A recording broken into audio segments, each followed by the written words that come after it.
I think defense played real good. We came out, we were physical. We missed a lot of tackles though on defense, and we had too many lows.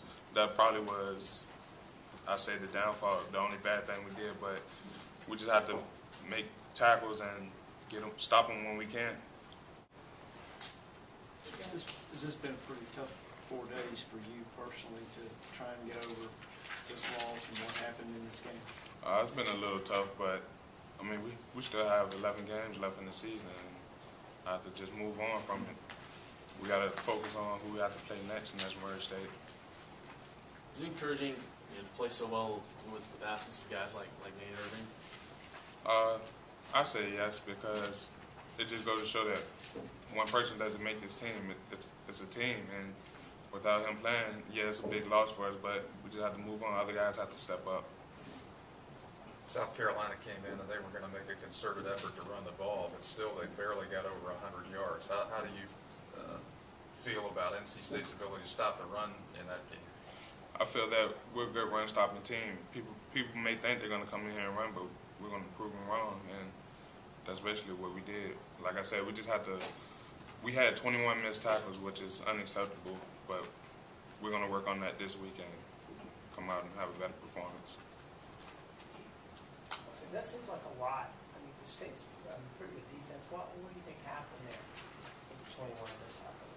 I think guys were just, they'll come up and just think the guy was going to fall down because you come up and don't wrap up and secure the tackle. But, I mean, it happens, and we're definitely going to correct that this week. The coach has already said that, and everybody knows what they have to do. Do you think a lot of that had to do with the first game? I mean, first time for anybody doing anything, you're not going to be in mid-season form. Do you think that had much to do with it? I think it has a little bit to do with it, but it's still no excuse to miss a tackle. If you're going to hit the guy, come up and wrap him up and make the tackle. The coach was telling us that he felt like this team was really prepared for this game. That compared to previous years, that he thought that the way y'all acted before the game, just the sort of team sort of mood was different and sort of what you see. I mean, you've been on, obviously you're a senior. What did it feel like to you? Did it feel different? Did the mood of the team feel different? Or what was your sense of that? It did. You could feel it around the hotel room. Like everybody was focused. It wasn't too much horse-playing, and guys you could see them walking around with their playbooks, and they were really into it. They knew how important this game was, the first game was, and unfortunately, we didn't get the win, but I know everybody's on the same page, and we're going to do better the next game.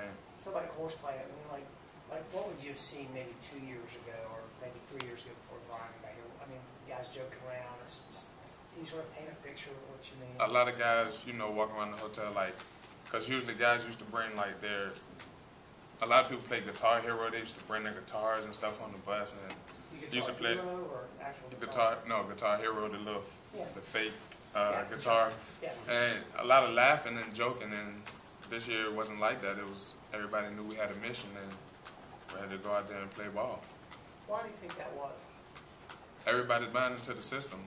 They want to win. They're tired of losing.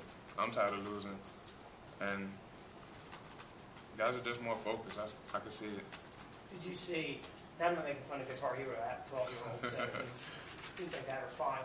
But did you see any of that at all? Like anybody playing video games? Was it none of that, or was there less of that? There was none of that at all.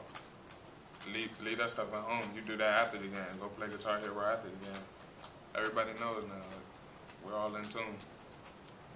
Oh, what a great lead for your Guitar Hero story. We're all in tune. If you don't ask the question, you can't use it. That's one of the rules. Okay. Is it frustrating to go out there, as a defense, give up 7 points? You feel like maybe that's good enough to win the game. Is it frustrating, I know it's a team game, but, when the offense can't, get more than 3 points on the board? It's not that frustrating because if they don't score the 7, they don't win. It would have been 3-0.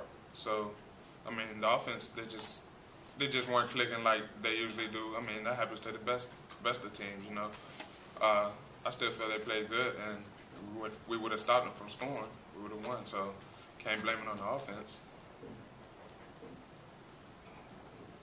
Coach Archer called a lot of different types of blitzes the other night. I mean, coming from all angles, it seemed like even more than we've seen in the past. You think he's more inclined to do that now because so many of you guys have now been in the system for 2 or 3 years? I think so. And when everybody runs the blitz like it's supposed to be run, you see it.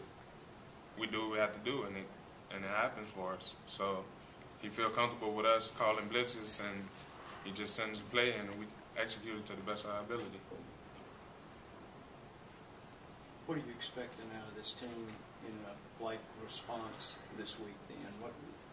What kind of team will take the field on Saturday now then? A team that will bounce back from this loss, and a more focused team, more focused than we were, and a team to get a victory.